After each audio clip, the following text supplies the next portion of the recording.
नमस्कार दोस्तों, स्वागत है आपका टीचिंग लर्नर्स में। मैं सितांशु श्रीवास्तव आज आपके लिए लेकर उपस्थित हूँ प्रीवियस ईयर पेपर की सीरीज़ में 2018 प्रथम पाली का पेपर लेकर के ग्राम विकास अधिकारी का ही। आशा करता हूँ कि आपकी पढ़ाई बहुत ही अच्छे से चल रही होगी, आप लोग प्रैक्टिस वगैरह सॉल्व कर रहे होंगे। तो आज की सीरीज़ में हम आज आपको लेकर चलते हैं। इसमें फर्स्ट क्वेश्चन है, which number would come next in the following sequence. निम्नलिखित अनुक्रम में अगली संख्या कौन सी होगी। ठीक है, तो आप देखिए यहाँ क्या है। अगर मैं बात करूँ, यहाँ आपके पास है 12 है, 33 है, 96 है और 285, उसके बाद 852 है। ठीक है, 12 को क्या मैं 12 इंटू, ध्यान से सुनिएगा, मैं क्या लिखना चाह रहा हूँ वो आपको बता रहा हूँ। इनसे इनका रिलेशन क्या है, 12 23 36, यानी मल्टीप्लाइड बाई 3 -3 हो रहा है। 12 23 36 और कितना -3। अब 33 3 जा यानी 33 या 99, 3 गुणा -3 हो गया। 96 से 285 बनाएंगे तो 6 3 18 9 3 27 28 288। तो 288 में से हम अगर माइनस करें, कितना माइनस कर दें, 3, तो 285। 285 को अगर 3 से गुणा कराते हैं तो आता है 855। 855 में से अगर 3 माइनस कर दें तो हमें मिल जाता है क्या, 852। अब 852 को 3 से गुणा कराकर 3 माइनस करना है तो 852 तियाँ कितना हो जाएगा, 25 56 हो जाएगा। कितना हो जाएगा, 25 56 होगा। उसमें से 3 माइनस कर दीजिए, आंसर आ जाएगा 25 53। क्या आ जाएगा, 25 53। ये आंसर बी हो जाएगा करेक्ट। ठीक है, नेक्स्ट क्वेश्चन की ओर बढ़ते हैं। निम्नलिखित अनुक्रम में अगली संख्या कौन सी होगी। यहाँ भी देखते हैं क्या है। हमारे पास 4 है, 9 26 105 524 है, आगे ढूंढना है। ठीक है, आप देखिए यहाँ से यहाँ का रिलेशन मल्टीप्लाइड बाई 2 + 1, 4 गुण 2 8 और 1 9।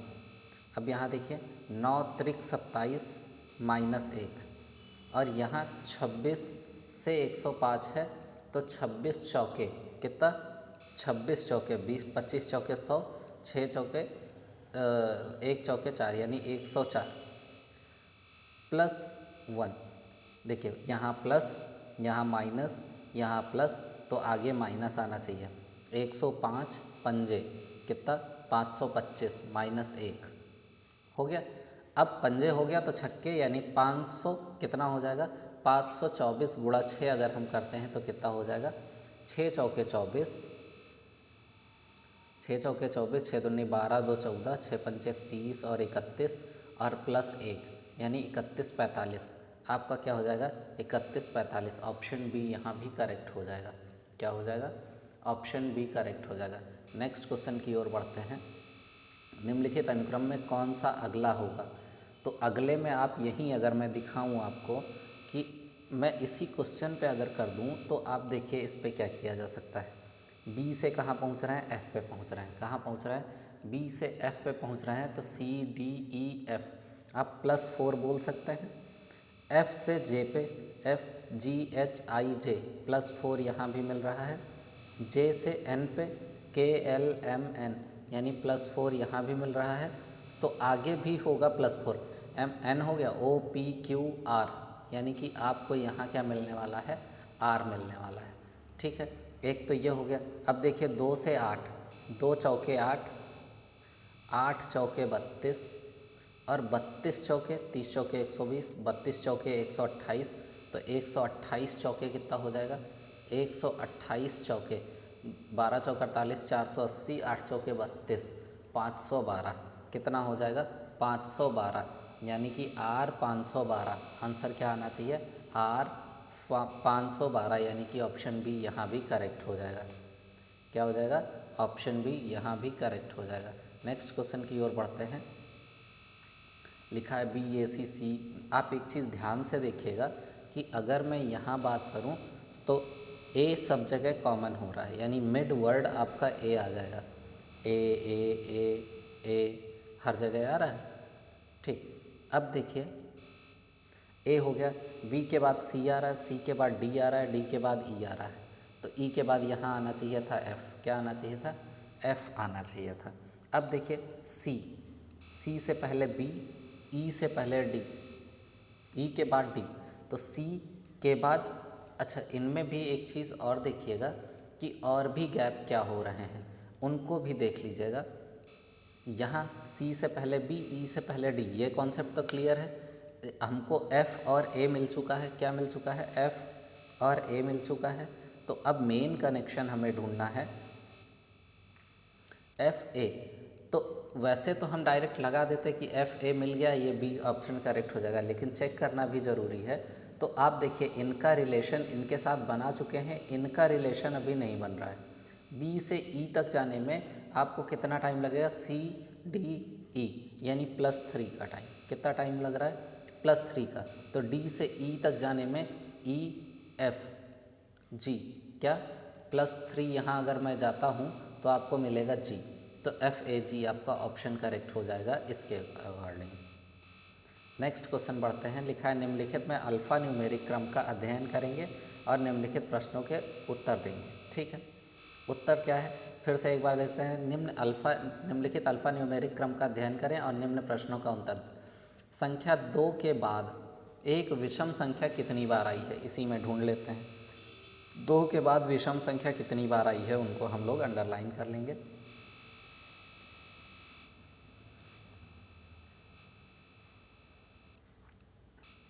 दो, सबसे पहले देखिए 2 के बाद 3, एक ये हो गया, और 2 के बाद एक ये हो गया, 2 हो गया, और 2 ढूंढते हैं तो 2 के बाद यहाँ एक मिल रहा है, और भी 2 कहीं मिल रहा है, वो चेक करते हैं। 2 के बाद यहाँ देखिए 6 मिल रहा है, ये हमें चाहिए ही नहीं, क्योंकि 2 के बाद हमको विषम संख्या चाहिए।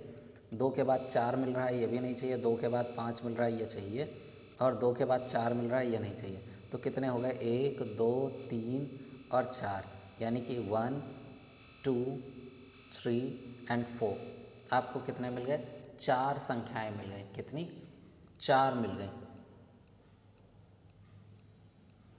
ठीक है, तो इसके अकॉर्डिंग हमारा कौन सा ऑप्शन सही हो गया? ऑप्शन सी सही हो जाएगा। कौन सा ऑप्शन सही हो जाएगा? सी ऑप्शन सही हो जाएगा। नेक्स्ट क्वेश्चन की ओर बढ़ते हैं।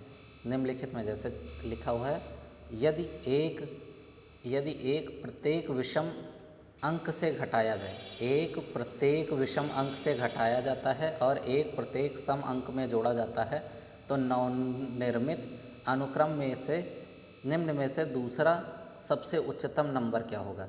ठीक है, तो इन नंबर में अगर हम देखें तो एक एक नंबर को चेक करते हैं। क्या है? 629।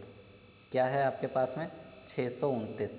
तो इन्होंने बोला है कि प्रत्येक विषम से एक अंक घटाया जाए और प्रत्येक सम से एक अंक जोड़ा जाए। तो 6 क्या है? सम है, तो सम में 1 जुड़ गया, 2 में 1 जुड़ा 3, 9 में 1 घटा 8 बचा। ठीक है, 812। 812 में क्या हुआ?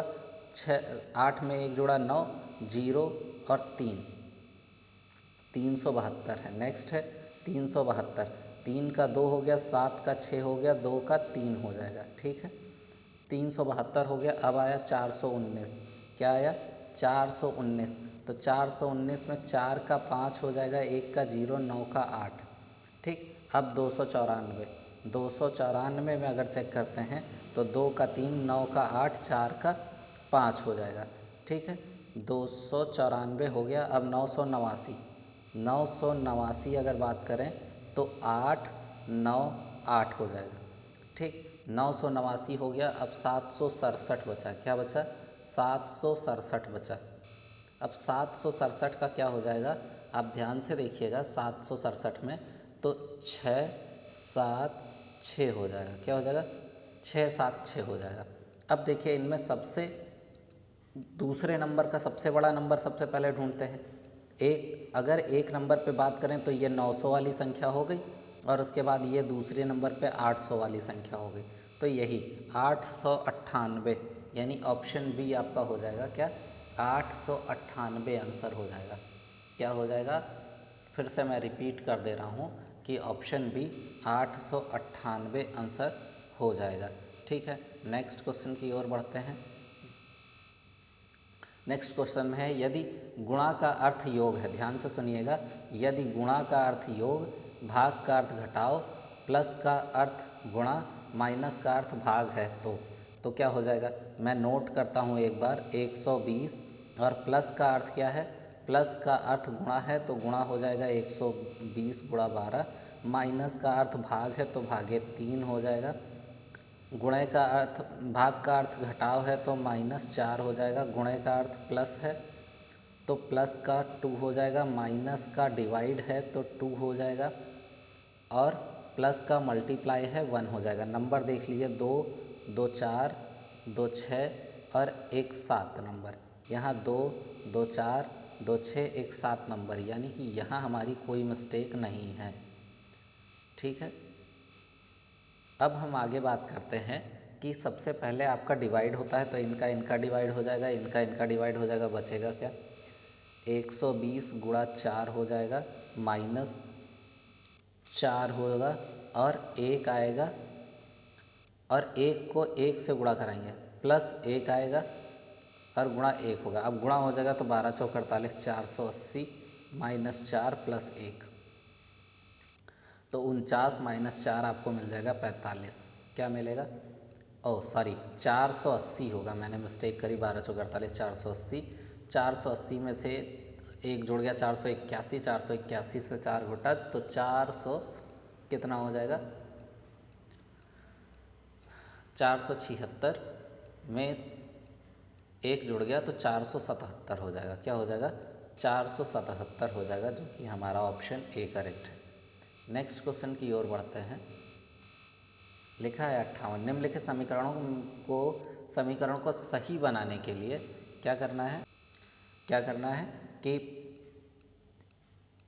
कौन से दो संकेतों की अदला बदली करनी पड़ेगी, यानी कि हमें बराबर -1 लाना है तो कौन कौन से संकेतों की अदला बदली कर दें। लिखा है प्लस और माइनस की जगह प्लस और माइनस की, यानी प्लस की जगह माइनस, माइनस की जगह प्लस कर दिया जाए। तो चेक कर लेते हैं भाई, प्लस की जगह माइनस कर दिया, गुणा 4 -12 माइनस की जगह प्लस हो जाएगा, ठीक है, -2 हो जाएगा। तो क्या हो गया, 3 चौके 12, 5 -12 प्लस 12 -2, ये कैंसिल हो गया, यानी कि -3 आ जाएगा, तो ये करेक्ट नहीं है।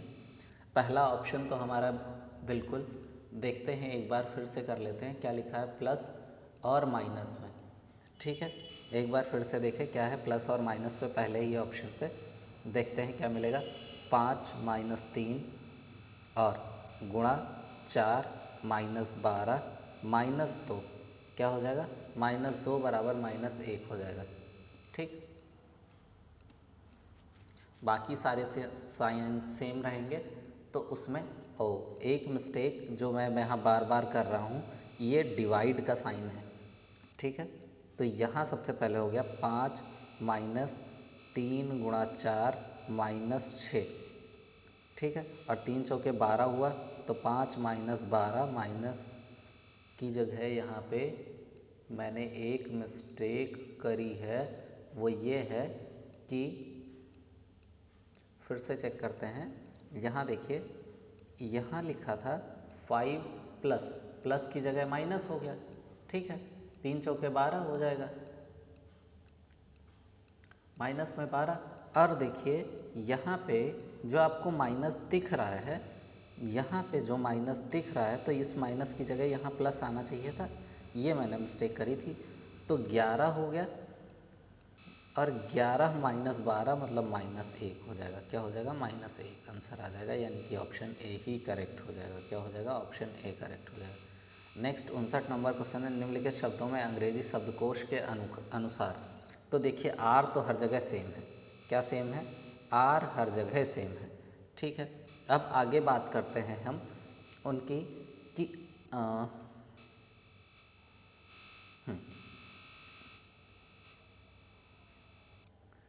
आर हर जगह सेम है, तो अभी कहना कुछ सही नहीं होगा। ए और बी, ई भी सब जगह सेम है। नेक्स्ट है वी, हाँ, थर्ड नंबर पे आ करके चेंज हो रहा है। थर्ड नंबर पे एस है, क्या क्या आ रहा है, एस आ रहा है, वी आ रहा है, एम आ रहा है, पी जी। तो सबसे पहले जब आर ई तो सेम हो गया, तो सबसे पहले आपका जी आता है। ABCD में सीक्वेंस अगर लगाएं तो सबसे पहले जी आता है, यानी कि पहले नंबर पे छठा नंबर आ गया। तो ऑप्शन देखिए 6 नंबर की 6 सब जगह है। तो अब आगे बात करते हैं। नेक्स्ट है पी आई, क्या सेकंड में आई बन जाएगा, थर्ड में ई बन जाएगा। तो जहाँ ही ई आया ई, इन तीनों में ई है। तीसरे नंबर पे, कौन से नंबर पे, तीसरे नहीं सॉरी चौथे नंबर पे ई है और कहीं नहीं है। तो इन तीनों में से ही कोई करेक्ट होगा। जो सेकंड पहला छठा आ गया है, दूसरे के लिए ई के बाद है यहाँ पे एम है, देखिए यहाँ एम है, यहाँ क्या है ए है। तो जैसे ही ई आए ए, यहाँ भी ए है और यहाँ पे क्या है, हम कौन सा चेक कर रहे हैं, पांचवा अक्षर चेक कर रहे हैं, तो यहाँ ई है। तो अब इन दोनों में बात होगी क्योंकि इनके पास ए है। अब यहाँ टी है, देखिए फोर्थ में टी है, फिफ्थ में एल है, क्या है, फिफ्थ में एल है, यानी कि एल पहले आता है टी से, यानी कि 6 के बाद 5 नंबर आएगा। क्या आएगा, 6 के बाद 5 नंबर आएगा। तो यानी कि ये दोनों ऑप्शन हमारे बी और डी वाले तो कैंसिल हो गए। कौन से, बी और डी वाले ऑप्शन कैंसिल। मैं एक बार फिर से चेक करता हूँ, कुछ जो कन्फ्यूज़न है उसको क्लियर कराने की कोशिश करता हूँ। फिर से देखते हैं कि आर हर जगह सेम है। मैंने आपको बोला था कि 6 नंबर पहले आएगा, 6 के बाद में देखिए आर ई, क्या हो गया था, आर ई हर जगह सेम था। अब यहाँ पे मैं थोड़ा सा जूम कर लूँ ताकि आपको बताने में कन्फ्यूज़न ना हो। हाँ ठीक, अब देखिए आर ई सेम हो चुका था, आर ई। अब देखिए नेक्स्ट है जी, क्या है, यहाँ जी है, यहाँ पी है, एम है, वी है और एस है। क्या है, एम है, वी है और एस है। तो जी है, तो ये तो पहले हो चुका है, अभी 6 नंबर मैं बता चुका हूँ। तो अब आगे बात करता हूँ कि जी की वजह से तो 6 नंबर पहले आ गया। अब आगे बात करता हूँ, तीन डिजिट चेक हो चुके हैं, यहाँ पी है, चौथा आई है, यहाँ पे चौथा ई है और यहाँ पे आर है। तो आप देखिए आर ई, ठीक है। ई के बाद जब हम पांचवा चेक करने जाएंगे, क्या हो जाएगा, पांचवा चेक करने जाएंगे तो ई के बाद नेक्स्ट में रिपीट में क्या है, ए आ रहा है। क्या आ रहा है, ए आ रहा है, रिपील में भी ए आ रहा है। तो इस हिसाब से अगर हम देखें तो यहाँ कौन सा चौथा हो गया, पांचवे की अगर मैं बात करूँ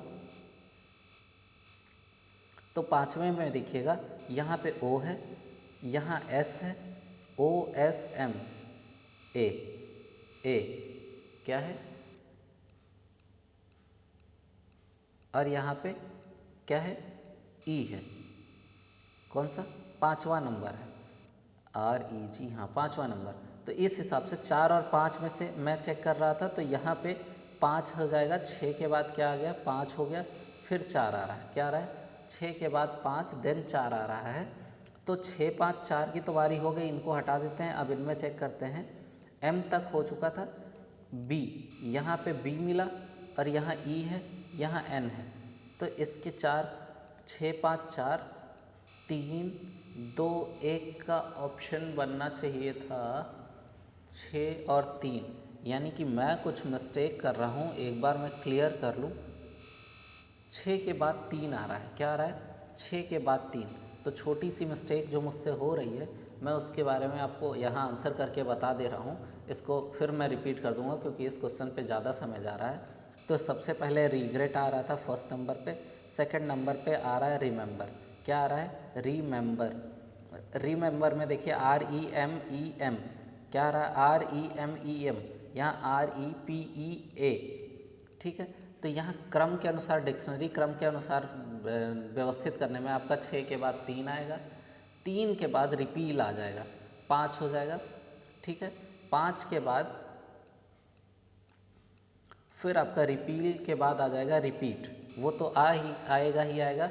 6 5 4 1 2 हो जाएगा। क्या हो जाएगा, 1 2, यानी रेस्पॉन्ड देन रिवाइज हो जाएगा, ठीक है। तो इस तरीके से हम कह सकते हैं 6 3 5 4 1 2, 6 3 5 4 1 2, ठीक है, 6 3 5 4 1 2, ऑप्शन बी करेक्ट हो जाएगा। कौन सा ऑप्शन हो जाएगा? बी करेक्ट हो जाएगा। दोस्तों माफ़ी चाहता हूँ इस क्वेश्चन में ज़्यादा समय देने के लिए, मैं कोशिश करूँगा इस तरीके के क्वेश्चन और ले आऊँ नेक्स्ट टाइम। लिखा है यदि टर्बुलेंस शब्द में पहला लेटर अंतिम लेटर के साथ बदलता है, दूसरा नौवें के साथ बदलता है इत्यादि, तब नवनिर्मित शब्द में के बी के बाद कौन सा आएगा? ध्यान से देखिएगा, आपके पास है टर्बुलेंस, इस पेज में स्पेस हाँ मिल जाएगा हम लोगों को।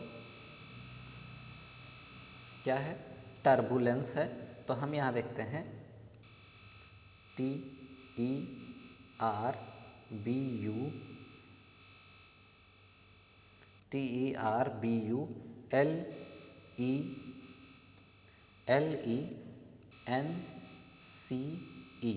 ठीक है।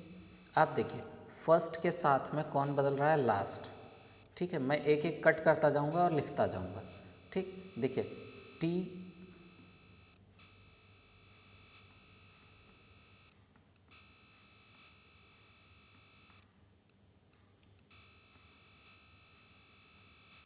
ठीक।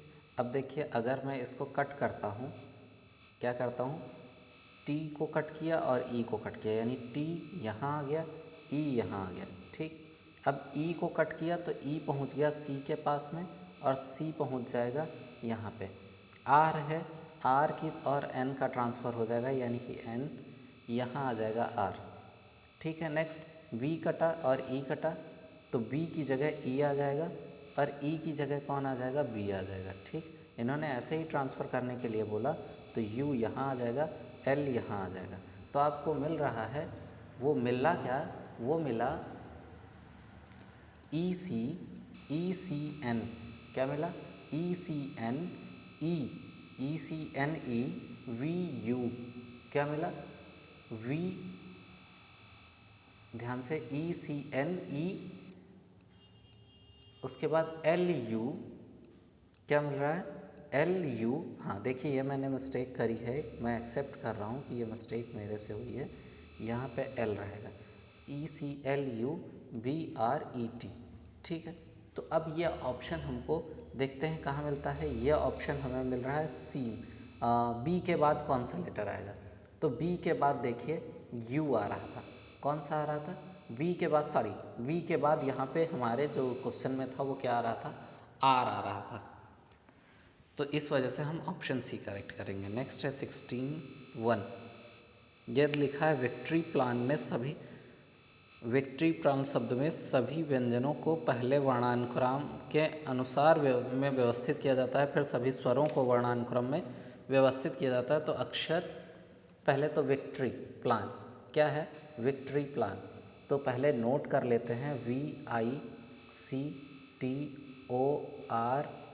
विक्ट्री, और प्लान इधर लिख लेते हैं PLAN, ठीक है। विक्ट्री प्लान हो गया। अब विक्ट्री प्लान में अगर हम जाते हैं तो इन्होंने कहा है,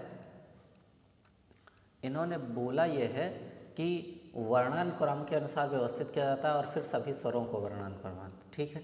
तो यहाँ देखिए वर्णानुक्रम में इसमें सबसे पहले ये जो पूरे नंबर्स हैं इनमें सबसे पहले अगर मैं व्यंजन की बात करूँ तो सी आता है। क्या आता है? सी आता है। सी के बाद एल आएगा, देखिए पूरा चेक करेंगे VICTORYL, ठीक है। एल के बाद हम लिखेंगे एन, देखिए चेक करते जाइएगा, एन हो जाएगा, यानी एल हो गया, एन हो गया, और क्या हो चुका है? सी हो चुका है। इनको हम कैंसिल करते जाएंगे, सी हो चुका है, पी हो गया, देखिए पी देन आर, इसको भी काटते हैं और उसके बाद टी आ गया। टी के बाद क्या आता है? यहाँ नोट करते हैं PRT हो गया, फिर आता है वी, क्या आता है? वी, वो भी कैंसिल हो गया, वी यहाँ पे, और वी के बाद क्या आएगा? वाई हो गया। अब उसके बाद क्या आ रहा है? AIO, AI और O, A cancel, I cancel और ओ कैंसिल, सारे कैंसिल हो गए, यानी CLNPRT। अब लिखा है कौन सा अक्षर बाएं से चौथे स्थान पर होगा? तो बाएं से चौथे स्थान पर होने का मतलब है 3 ये, चौथे स्थान पर कौन मिल रहा है? चौथे स्थान पर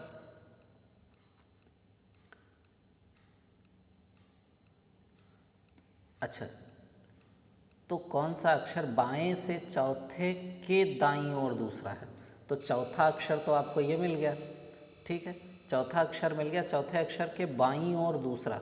तो चौथा अक्षर अगर यहाँ है तो उसके बाईं ओर दूसरा होने का मतलब है कि उसके बाईं ओर जो दूसरा है वो कौन है? बाईं ओर दूसरे से मतलब है, सॉरी, के बाएं से चौथे के दाईं ओर दूसरा क्या होगा? तो दाईं ओर दूसरा यानी कि उसका टी हो जाएगा। क्या हो जाएगा? दाईं ओर दूसरा, बाएं से चौथा अक्षर, तो बाएं से आ रहे थे तो दायां इधर ही तो मिलेगा, तो ये टी हो जाएगा। क्या हो जाएगा? ऑप्शन ए करेक्ट हो जाएगा। ठीक है, नेक्स्ट क्वेश्चन की ओर बढ़ते हैं। 63 नंबर क्वेश्चन है। थोड़ा सा ध्यान देने की बात है यहाँ पे, बस थोड़ा सा अगर देखें तो लिखा है bad stuff to purchase is written, bad stuff, हाँ, bad stuff to purchase is written as RD, क्या लिखा है? RDBONJYZ। ठीक है, इस तरीके से लिखें। अगर मैं इसको, इन सभी को जो भी लिखा हुआ, क्योंकि मुझे लिखने में यहाँ प्रॉब्लम होगी क्योंकि इक्वेशंस वगैरह बनने में, तो मैं आपको इसी को जूम करके बता दे रहा हूँ, या मैं कोशिश कर रहा हूँ कि पूरी स्क्रीन आपके इस पे आ जाए ताकि मुझे किसी भी तरीके की कोई प्रॉब्लम ना हो बताने में। तो सबसे पहले क्वेश्चन देखते हैं। यहाँ लिखा हुआ है इन्वेस्ट एफर्ट एनर्जी। क्या है? इन्वेस्ट एफर्ट एनर्जी को बताना है कि इन्वेस्ट एफर्ट एनर्जी को क्या लिख सकते हैं, टू एनर्जी को। तो देख लेते हैं भाई, यहाँ से जो जो मुझे मिलता जाएगा वो देखते चलेंगे। ठीक है, अगर हम पहले ये वाली सेंटेंस देखें, क्या लिखा है? Bad stuff to purchase is written as RDBONJYZ, और सभी को पढ़ लेते हैं। Invest money and effort is written as HITAGEMR, और purchase bad stuff only is written as YZBORDFB, and only energy of money is written as TAFPMRUX। Bad time is purchase को क्या लिख सकते हैं? हाई, बैड टाइम टू परचेज को लिख सकते हैं हाई BONZYZ के रूप में लिखा जा सकता है। और वही चीज़ इन्होंने ऊपर से रिपीट करी है, तो मैं एक बार कोशिश करता हूँ कि आपको बता सकूँ। इन्वेस्ट एफर्ट टू एनर्जी, तो इन्वेस्ट एफर्ट टू एनर्जी को हम क्या लिख सकते हैं? देखिए, जैसे परचेज बैड है, क्या है? यहाँ पे लिखा है परचेज बैड, तो परचेज बैड वाली लाइन को हम क्या लिख सकते हैं? BO लिख सकते हैं। परचेज बैड को, परचेज बैड को हम लिख सकते हैं, परचेज बैड को हम लिख सकते हैं BOYZ। क्या लिख सकते हैं? BOYZ यहाँ से।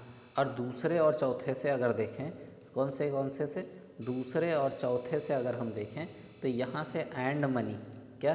एंड और मनी, तो यहाँ से एंड और यहाँ से मनी को लिख सकते हैं MRTA। क्या लिख सकते हैं? MRTA। क्या लिख सकते हैं? MR और TA लिख सकते हैं। तो अब बताइए,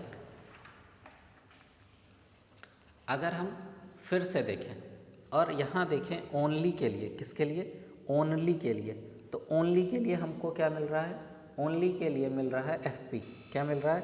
ओनली के लिए FP, क्योंकि जगह नहीं है इस वजह से मैं पूरा लिख नहीं रहा हूँ, आप मैं बोल दे रहा हूँ, इस वजह से आप समझ लीजिएगा। इन्वेस्ट एफर्ट को क्या लिख सकते हैं? इन्वेस्ट एफर्ट को जब लिखने जाएंगे तो लिखेंगे HIGE। क्या लिखेंगे? HIGE, invest efforts. एफर्ट को GE लिखा जा रहा है और इन्वेस्ट को देखिए, इन्वेस्ट को हम क्या लिख रहे हैं? ध्यान से, इन्वेस्ट को HI लिखा जा रहा है। ठीक है, अब अगर हम देखें तो एनर्जी को क्या लिखा जा रहा है? एनर्जी को हम लिख रहे हैं UX। क्या लिख रहे हैं? एनर्जी को UX लिख रहे हैं, और 2 को लिख रहे हैं NZ। क्या लिख रहे हैं? 2 को NZ लिख रहे हैं। ठीक, अब अगर इन सभी को मिलाया जाएगा तो आपको मिलेगा UX। क्या मिलेगा? UX GE N J H I, ठीक है, यू एक्स एन जे क्या मिलेगा, U X G E N J H I. तो इस तरीके से हमारा क्या हो जाएगा, ऑप्शन डी जो है वो करेक्ट हो जाएगा। क्या हो जाएगा, ऑप्शन डी करेक्ट हो जाएगा। नेक्स्ट क्वेश्चन की ओर बढ़ते हैं। यहाँ पे लॉन्गर को क्यू डी एफ एम के रूप में लिखा जा सकता है। क्या, लॉन्गर को क्या है, L O O N G E R को क्या लिख सकते हैं, Q D F M N K, M N और के, यहाँ जो आर है, ठीक है, आर है, इसको लिख सकते हैं। अब बताइए उसी कोड में टाइगर को क्या लिखा जाएगा, T I ji E are, ठीक है। तो देख लेते हैं भाई टाइगर को क्या लिखेंगे। एल से क्यू का क्या डिफरेंस है, सबसे पहले वो चेक कर लेते हैं। एल से क्यू का डिफरेंस निकालना मुश्किल है, तो हम एल से क्यू के का देख लेते हैं। एल से के का आई जे के एल मिलता है, क्या मिलता है, के एल। तो के से पहले यानी एल को क्या लिखा जा रहा है, यानी कि +1 या -1, क्या -1 बन रहा है, क्या बन रहा है, -1 बन रहा है। तो टी का क्या हो जाएगा, टी का यानी टी वाला जो लेटर है वो लास्ट लेटर बन जाएगा, क्या बन जाएगा, लास्ट लेटर, और -1 पे आपको एस मिलेगा, नहीं मिलेगा, एस मिल जाएगा। ओ एम एन ओ, देखिए इसका एन का ओ से रिलेशन जब बनाते हैं तो -1 मिलेगा, यानी आई का क्या हो जाएगा, आई को हम लिख सकते हैं एच, क्या लिख सकते हैं, एच, क्योंकि माइनस में लिखना है। अब एन को यहाँ एम, यानी एम को एन को एम लिखा जा रहा है, एन को एम लिखा जा रहा है, तो जी को क्या लिखा जाएगा, एच, जी एच होता है, एफ लिखा जाएगा, क्या लिखा जाएगा, एफ लिखा जाएगा। और ई को क्या लिखा जाएगा, अब जब रिवर्स ही चल रहे हैं तो ई को डी लिखा जाएगा, क्या लिखा जाएगा, डी। देखिए ई को इसने डी लिखा भी है और जी को एफ लिखा है, तो टी का अब लास्ट बचा आर, आर को क्या लिखेंगे, आर को लिखेंगे क्यू, यानी कि मिल रहा है Q D F H S, Q D F H S, यानी कि ऑप्शन बी करेक्ट हो गया। नेक्स्ट क्वेश्चन की ओर बढ़ते हैं। थोड़ा सा लेंदी क्वेश्चन है, ध्यान से देखेंगे तो चीज़ें क्लियर होंगी। लिखा है m + l का अर्थ है एल एम का बेटा है। मैं कोशिश करूँगा कि आपको समझ में आए, लेकिन इस बार माफ़ करिएगा मुझे, क्योंकि मुझे आपको क्वेश्चन पे ही लिखना पड़ेगा। तो देख लीजिए क्या लिखा है, x% है, क्या है, x% है। तो x% यानी कि x%, x p का दामाद है, किसका, x p का दामाद है। तो p का दामाद होने का मतलब है x p की कोई बेटी होगी, p की कोई बेटी होगी और उसका पति क्या हो जाएगा, दामाद हो जाएगा, जो कि मैं यहाँ x कह दे रहा हूँ, ठीक है, ये प्लस साइन के साथ में। फिर p-c, तो p-c का अर्थ है, ध्यान से देखिएगा, p-c में c p की पत्नी है, c p की पत्नी है, तो जब c पत्नी हो गई तो p पति हो जाएगा, नहीं हो जाएगा। अब क्वेश्चन मार्क डी लिखा है और क्वेश्चन मार्क ई लिखा है, तो अब क्वेश्चन मार्क के लिए क्या ऑप्शन हो सकता है, वो प्लस है, मल्टीप्लाई है। अच्छा, और हम इनकी बात देखते हैं, यहाँ पे 2 क्वेश्चन मार्क लिखे हैं। अच्छा, इसमें कौन से साइन आ जाए जिसमें ई एक्स की पत्नी है, ये पता चल जाए कि ई जो है वो एक्स की पत्नी है, तो यहाँ पे ई आना ज़रूरी है, ठीक है। तो इसके लिए जो साइन लेंगे वो क्या लिखेंगे, तो एक एक को चेक करते चलते हैं। एक एक को चेक करने का मतलब ये है कि मैं इधर चलिए, चेक करने का मतलब ये है कि जो हमको अभी तक डायग्राम मिला था वो मैं आपको एक बार फिर से यहाँ बना दे रहा हूँ। वो बन जाएगा आपका, क्या मिला था, P और C मिला था, यहाँ पे माइनस साइन था हमारे पास में, और इधर P था, क्या था, सॉरी P नहीं था, हमको मिला था P की पत्नी C हो गई, X मिला था, क्या मिला था, X मिला था। दामाद है तो दामाद प्लस साइन लेकर आया था, ठीक है। अब मेरे पास 2 क्वेश्चन, यानी कि C क्वेश्चन मार्क D है और D क्वेश्चन मार्क E है, तो तो सी डी के बीच में कौन सा साइन रखें और डी ई के बीच में कौन सा साइन रखें, जिससे कि आपको एक्स की पत्नी मिल जाए ई, यानी कि यहाँ पर ई आ जाए। तो ई को यहाँ लाने के लिए डी से क्या रिलेशन बनाना पड़ेगा ई का, तो डी से रिलेशन बनाना क्या पड़ेगा, वो दिखाना पड़ेगा कि डी से ए का रिलेशन क्या है और सी से डी का रिलेशन क्या है। तो सी, आप देखिए सी, ई को क्या दिखाना है, बहू, ई को क्या दिखाना है, बहू, और डी से रिलेशन कैसे बना सकते हैं, तो यहाँ इसकी भाभी अगर बना दें, किसकी, इसकी भाभी, एक्स की भाभी बना दें अगर, सॉरी एक्स की बहन बना दें या भाई बना दें, कुछ भी बना दें, डी को क्या बना दें, एक्स का भाई बना दें या एक्स की बहन बना दें, पुरुष या महिला में से कुछ भी हो जाएगा। तो हम यहाँ क्या बनाएंगे, सी, यहाँ जो बनेगा बहन का केस जो बन रहा है वो हैशटैग से बन रहा था, किससे बन रहा था, हैशटैग से बन रहा था। तो अगर मैं यहाँ पे हैशटैग बना दूँ तो क्या हो जाएगा, सी की बहन डी हो गई, क्या हो गई, सी की बहन, लेकिन सी को तो बेटी दिखा, सी की बेटी होगी, डी क्या होगी, बेटी होगी। और बेटी कब हो सकती है,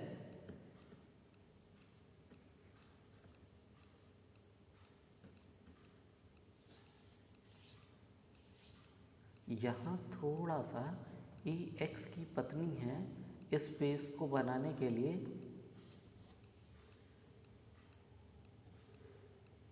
हाँ, तो एक साइन हम जो बना सकते हैं वो अगर हम यहाँ बनाएं, किसका, प्लस का, क्या पहले प्लस का, किसका साइन बनाए, प्लस का। तो जैसे ही मैंने प्लस का साइन बनाया तुरंत पता चल जाएगा कि डी क्या है, डी सी का बेटा है, क्या, डी सी का बेटा है। तो सी का बेटा यही हो गया ना, सी का बेटा हो गया। तो सी, डी अगर बेटा है तो यहाँ आ जाएगा, ठीक है। नेक्स्ट, अब अगर बात करूं तो क्या हो जाएगा, हैशटैग, प्लस की बात हो चुकी है, अब हैशटैग की बात करता हूं। तो हैशटैग कहता है कि ई डी की इकलौती बहन है, किसकी, डी की इकलौती बहन है, और बेटा तो एक्स हो गया, डी की इकलौती बहन होने का मतलब है कि डी यहाँ आ जाएगा, तभी हमारी बात एक्स और ई के साथ में बन पाएगी, ठीक। तो हम इस हिसाब से बना देंगे कि ये इसकी क्या है, पत्नी है, ठीक है। तो प्लस और हैशटैग साइन के साथ देखा। जब मंदिरा सिंह ने अपने MBBS कोर्स में टॉप किया तो वह मेडिकल पेशे में सम्मिलित होने वाली अपने परिवार की 7वीं सदस्य बन जाती हैं, ठीक है। 7 सदस्य हो गए, कितने सदस्य हो गए, 7 सदस्य हो गए। अब अन्य सभी परिवार के सदस्य अर्थात तन्मय, नीरजा, मोनीश, संचित, रुचिका और विनीता सवाई मानसिंह अस्पताल में डॉक्टर के रूप में काम कर रहे हैं, और तीसरी पीढ़ी के सबसे कम उम्र की मंदिरा सिंह उनसे जुड़ने के लिए तैयार हैं। 3 पीढ़ियों के इस परिवार में 2 युगल जोड़ी और 2 भाई और भाइयों और बहनों के 2 जोड़े हैं। परिवार में 3 ऑन्कोलॉजिस्ट, 2 दंत चिकित्सक, क्या, 2 दंत चिकित्सक, 1 चिकित्सक, 1 स्नायु विशेषज्ञ यानी कि न्यूरोलॉजिस्ट की बात हो रही है। परिवार में कोई महिला ऑन्कोलॉजिस्ट नहीं है, विनीता न्यूरोलॉजिस्ट नहीं है। परिवार में कोई विवाहित व्यक्ति, 1 दंत चिकित्सक नहीं है। तन्मय नीरजा का पुत्र है, जबकि संचित मोनीश का पुत्र है, जिसकी पत्नी विनीता है। मोनीश एक ऑन्कोलॉजिस्ट है। मोनीश और विनीता का परिवार में सबसे बड़े हैं। मंदिरा सिंह संचित की बेटी है, जबकि रुचिका नीरजा की ननद, जेठानी या भाभी है। ननद है या जेठानी है या भाभी, ठीक है।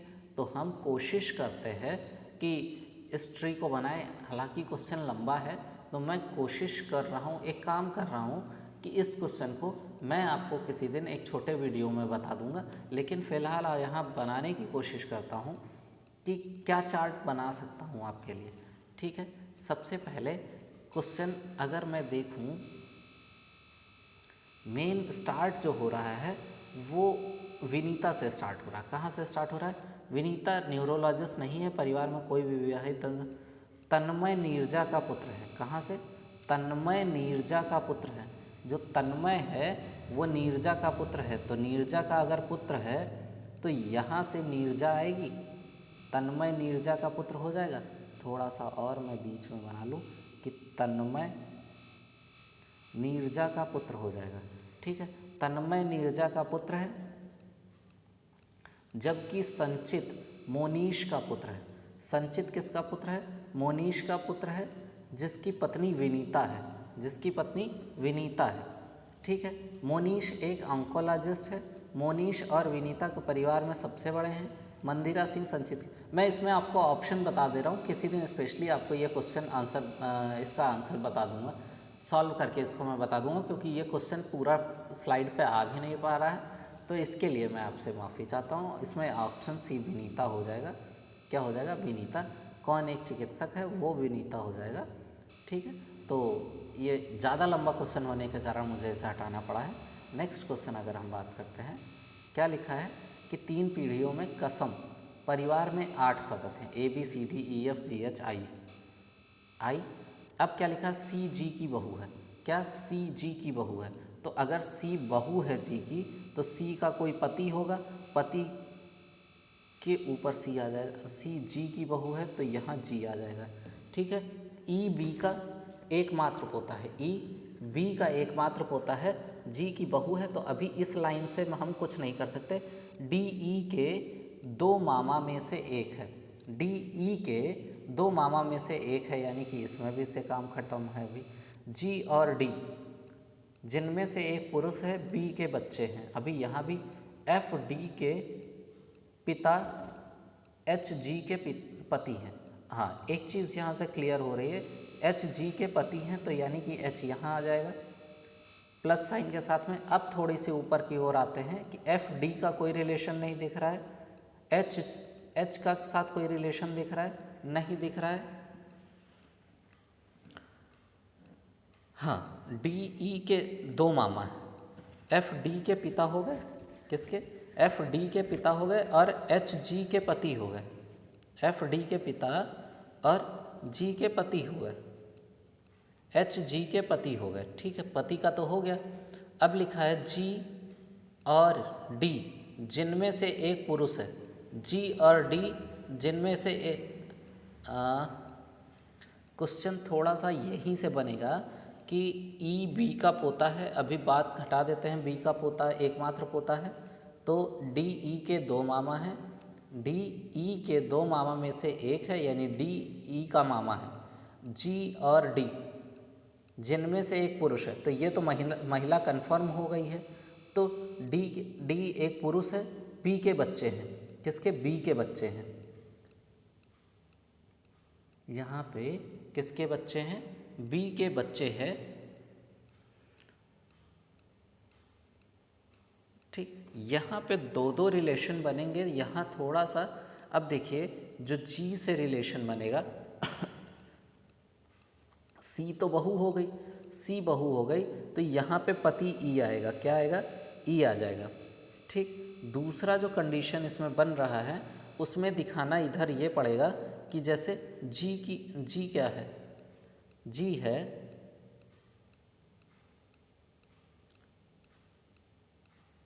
बी की पुत्री जी है। ठीक है, बी की पुत्री हो गई। ठीक है, पत्नी एफ की हो गई। किसकी हो गई? पत्नी एफ की हो गई।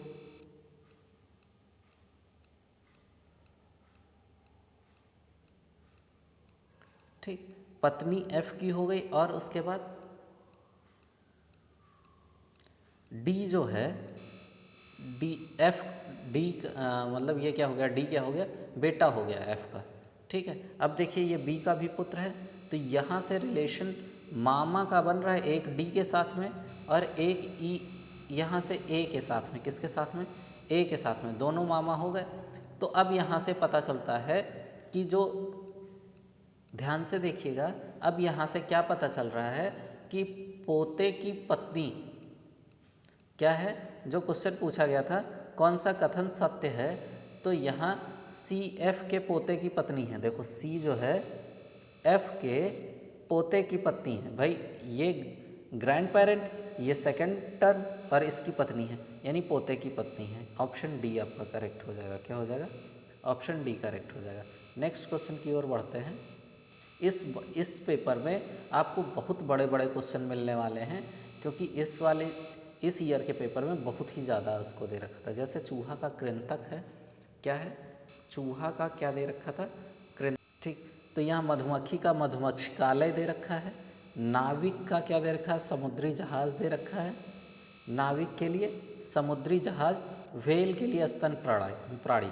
जैसे कृंतक दे रखा था चूहे के लिए, तो इस बेसिस पे हम कह सकते हैं व्हेल स्तन प्राणी से, वो सी ऑप्शन करेक्ट हो जाएगा, ठीक है। यहाँ दिया है कुछ सफ़ेद चूहे हैं, क्या है, कुछ सफ़ेद चूहे हैं, कुछ सफ़ेद सूअर हैं, सभी सूअर नीले हैं, कोई सूअर गधा नहीं है, सभी गधे लंबे, ठीक है। अब निष्कर्ष क्या निकाला है, कुछ लंबे सूअर नहीं हैं, कुछ चूहे सूअर हैं, कुछ चूहे सूअर हैं, सभी नीले गधे होने की संभावना है। तो इन तीनों सेंटेंसेस से मैं कुछ निकालने की कोशिश कर रहा हूँ। जैसे इन्होंने बोला कि कुछ चूहे सफ़ेद हैं, क्या है, कुछ चूहे सफ़ेद हैं, या निष्कर्ष में देखें कुछ लंबे सूअर नहीं हैं, कुछ लंबे सूअर नहीं हैं। और मैं पहले वाली ही बात को देखता हूँ कि यहाँ अगर देखूँ तो कुछ चूहे, जैसे मैंने इसको रैट मान लिया, सफ़ेद नहीं है, कुछ चूहे सफ़ेद चूहे हैं, तो ये वाले कुछ सफ़ेद चूहे हो गए, इसको मैं वाइट मान ले रहा हूँ, ठीक है, वाइट मान ले रहा हूँ। और कुछ सफ़ेद सूअर हैं, सूअर भी कुछ सफ़ेद है। आप देखिए मैं सूअर को ये मान ले रहा हूँ, तो कुछ सफ़ेद सूअर हैं यानी पिग हो गए, ठीक है। और सभी सूअर नीले हैं। आप ये बताइए, कुछ सूअर सफ़ेद थे तो सभी सूअर अगर नीले हो गए तो हम इस कंडीशन में आ जाएंगे, नहीं आ जाएंगे, तो ये ब्लू वाली कंडीशन बन जाएगी। और कोई सूअर गधा नहीं है, कोई सूअर गधा नहीं है, तो गधा बिल्कुल अलग बन जाएगा, नहीं बनेगा, गधा अलग बन गया। और लिखा है सभी गधे लंबे हैं, ये भी एक कंडीशन बन गई, ठीक है। अब यहाँ से क्या स्पष्ट हो रहा है कि किसको पालन कर रहे हैं, कुछ लंबे सूअर नहीं हैं, कुछ लंबे बिल्कुल नहीं हैं, तो पहली ही कंडीशन आपकी फॉलो कर रही है। दूसरी, कुछ चूहे सूअर हैं, कुछ चूहे सूअर हैं। जब बताइए यहाँ आपको कुछ चूहे सफ़ेद हो सकते हैं, तो हो सकता है कि कुछ सूअर भी सफ़ेद हो जाए, तो ये तो गलत है, सभी नीले गधे होने की संभावना है। नीले और गधे में कोई संभावना ही नहीं बन रही, यानी कि आपका केवल एक ही पालन करता है, ऑप्शन ए करेक्ट हो जाएगा, ठीक है। नेक्स्ट की मैं बात करूं, नेक्स्ट में आपको एक टेबल चार्ट दे रखा है। कुल गन्ना उत्पादन में से निम्नलिखित में से कौन सा राज्य 20% से भी केवल कम योगदान करता है। 20% से कम योगदान करने का मतलब ये है कि आप क्या करिए, सबसे पहले तो सभी राज्यों का अगर उत्पादन निकालते हैं तो यहाँ 15 और 25 40 हो जाएगा, 15,000 और 12,000, 15 12 27, 27 और 22 49, 27 22 49, 49 और 20, 49 और 20 हो जाएगा 69, 69 और 10 79, 79 और 15 94 हो जाएगा। कितना हो जाएगा, 94, 500 500 500, तीन जगह 500, 94 यानी 9500, 95 500 आपका जो टोटल वैल्यू हो जाएगी, ठीक है। अगर मैं महाराष्ट्र के लिए ऑप्शन में क्या क्या दे रखा है हम उसके अकॉर्डिंग वर्क करेंगे। गुजरात की बात करें, किसकी बात करें, 20% से कम है, तो गुजरात के लिए अगर मैं ये दोनों जीरो हटा दे रहा हूँ तो दोनों जीरो वहाँ से भी हट जाएंगे। जिस भी क्वेश्चन को लूँगा, ये थोड़ा सा कैलकुलेशन को कम करने का तरीका है, वहाँ से भी हट जाएंगे। सबसे पहले गुजरात की बात हो रही है, तो गुजरात में कितना 10,000 है, तो 10,000 को हम मात्र 100 लेंगे, 100 बटा 955 गुणा 100, 955 को अगर मैं 1,000 मान लूँ तो ये दोनों जीरो कट गए, कितना बचा, 10% बच रहा है लगभग, कितना बच गया 10%। गुजरात का जो परसेंटेज है वो कितना दे रहा है, लगभग 10% दे रहा है, ठीक है। फर्स्ट वाला ये लगभग 10% दे रहा है, ठीक है। दूसरे की ऑप्शन की मैं बात करूं तो ये करेक्ट हो सकता है। कुल गन्ना उत्पादन में से निम्नलिखित में से कौन सा राज्य 20% से भी कम योगदान करता है, एक हो गया। दूसरा, यहाँ गुजरात पता चल चुका है, अब एपी यानी अरुणाचल प्रदेश या आंध्र प्रदेश की बात करते हैं, तो 12,500 में से 125 लेंगे और 955 गुणा 100। तो आप देखिए इसको इससे कट कर दूँ, 8 लगभग 1000 मान के चल रहा हूँ, तो 8 यानी 12.5% लगभग बन रहा है, ये भी कम है। सी में देखते हैं, गुजरात और आंध्र प्रदेश हो गया है, अब तमिलनाडु बचा है। तमिलनाडु का 200 लेंगे, 200 बटा 1000 गुणा 100, मैंने मान लिया है 955 को 1000, तो 5 लगभग 20% यानी 20% से कम होगा, क्योंकि मैंने यहाँ बढ़ा रखा है। तमिलनाडु नहीं, 20% 900 से कम बना रखा है, यानी 0.4 दशमलव कुछ आता, मोर देन 20% ये निकल गया। तमिलनाडु नहीं होगा, यानी कि यह ऑप्शन नहीं होगा। अभी ए बी पे पूरा संशय बना हुआ है, ठीक है। तो यहाँ गुजरात मिल गया। अब महाराष्ट्र बचा हुआ है, अरुणाचल प्रदेश, आंध्र प्रदेश कर चुके हैं, और महाराष्ट्र बचा हुआ। क्या बचा हुआ है? महाराष्ट्र और मध्य प्रदेश बचा हुआ है। तो महाराष्ट्र पे 150/1000 कर लेते हैं, इनटू क्या कर लेते हैं 100, तो दोनों जीरो से दोनों जीरो, लगभग 15% बन रहा है, यानी कि ये भी सही है। अब एक मध्य प्रदेश बचा है, मध्य प्रदेश पे कर लेते हैं 155 पे। क्या कर लेते हैं 155 पर, तो 155 बटा 1000 गुणा 100। तो आप देखिए 100 से ये दोनों जीरो का 15 दशमलव, यानी कि डी ऑप्शन करेक्ट हो जाएगा, ठीक है।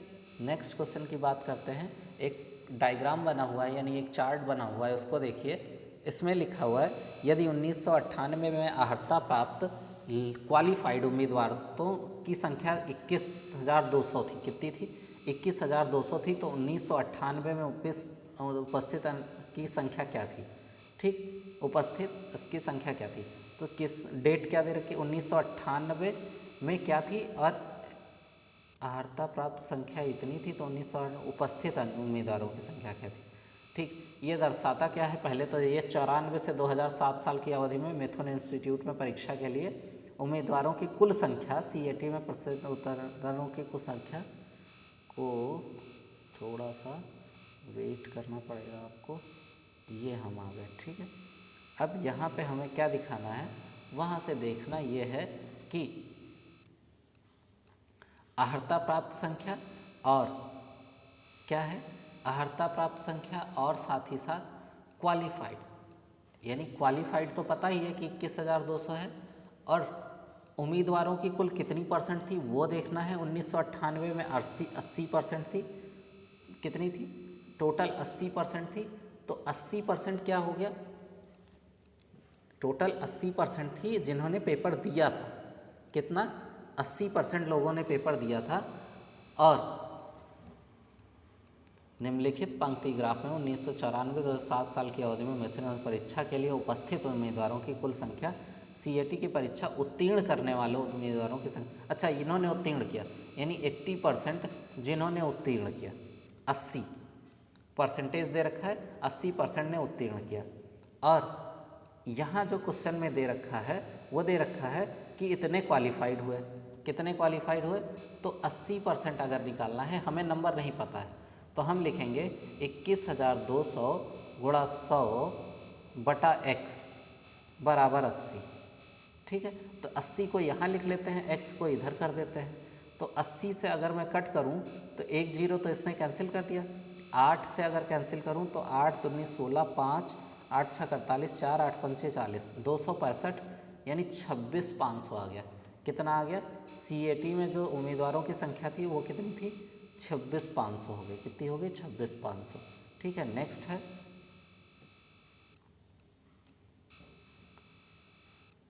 नेक्स्ट है 72 नंबर क्वेश्चन है आपका, कि यहाँ एक दिया हुआ है, कुछ वर्षों में करोड़ों वर्षों 3 कंपनियों में XYZ के निर्यात में निम्नलिखित लाइन ग्राफ पेपर पर अध्ययन करना है, कंपनी का प्रतिनिधित्व करता है, ठीक है।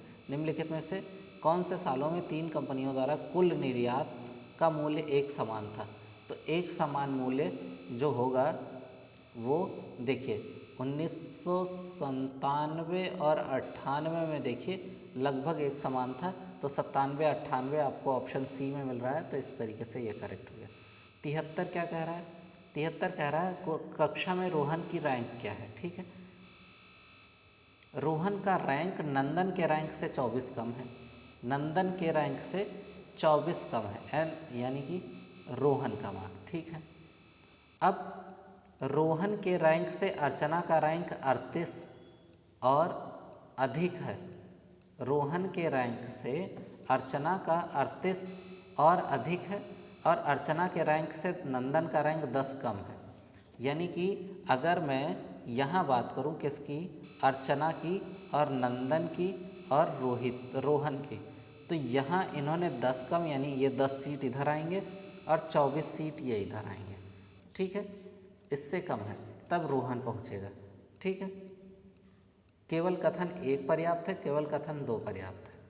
ठीक है, और 1 या 2 पर्याप्त है या उसमें पर्याप्त है। ठीक है, अब अगर हम बात करते हैं इस तरीके के क्वेश्चन में, जो रोहन के कक्षा में रैंक से संबंधित क्वेश्चन था, तो इस तरीके से हम ऑप्शन डी की ओर जाएंगे और लिखा है दोनों के दोनों कथन अनसफिशिएंट है, यानी उनसे हमारा कोई लेना देना नहीं, हम पता ही नहीं कर सकते इस चीज़ को। ठीक, अब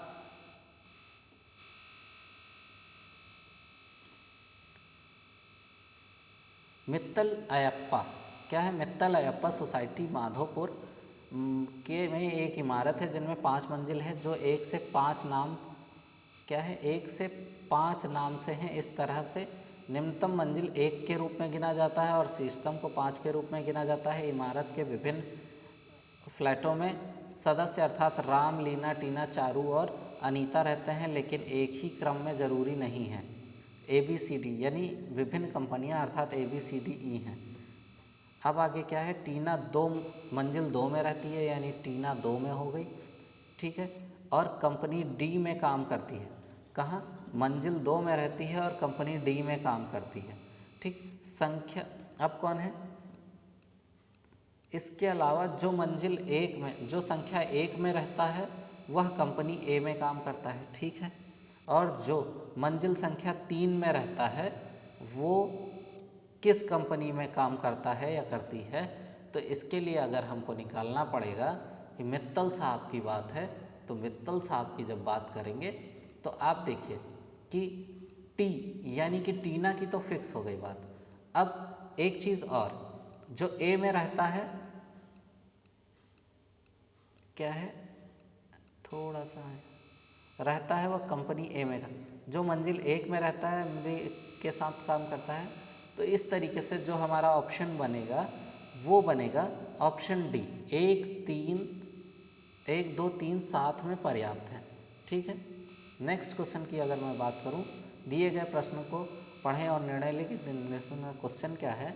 भारत में 5 तेल रिफाइनिंग कंपनियां हैं अर्थात ABCDE, इनमें से कौन सी कंपनी के उत्पाद सबसे ज़्यादा है। ठीक है, ऑप्शन देखिए, कंपनी का उत्पादन कंपनी ए की तुलना में अधिक है लेकिन कंपनी ई की तुलना में ज़्यादा नहीं है। कंपनी का उत्पादन कंपनी बी की तुलना में अधिक है लेकिन कंपनी डी जितना नहीं है। कंपनी ई का उत्पादन उतना नहीं है जितना कंपनी डी का है। कथन 1 और 2 दोनों साथ में अब पर्याप्त हैं और दोनों कथन, कोई भी 2 कथन पर्याप्त हैं। नेक्स्ट है, या तो कथन 1 2 पर्याप्त एक साथ पर्याप्त है या केवल 3 अकेला। ठीक है, लास्ट पॉइंट है इसका, 1 2 3 साथ में पर्याप्त हैं। ठीक है, इसमें कौन सा ऑप्शन होगा, वो हो जाएगा, किसकी बात हो रही है यहाँ पे, यहाँ हो रही है 3 रिफाइनिंग कंपनियों की। किसकी बात हो रही है, रिफाइनिंग कंपनियों की बात हो रही है। तो इस तरीके से यहाँ तीनों पर्याप्त हो जाएंगे ऑप्शन डी में। ठीक है, ठीक है दोस्तों, ये मैंने आज इसके 25 क्वेश्चन करवा दिए हैं। तो आज की क्लास दोस्तों यहीं समाप्त करेंगे क्योंकि ये बहुत ही लेंदी पेपर हो जाएगा आपके लिए। तो इसको सेकेंड पार्ट हम कल अवेलेबल करा देंगे आपको।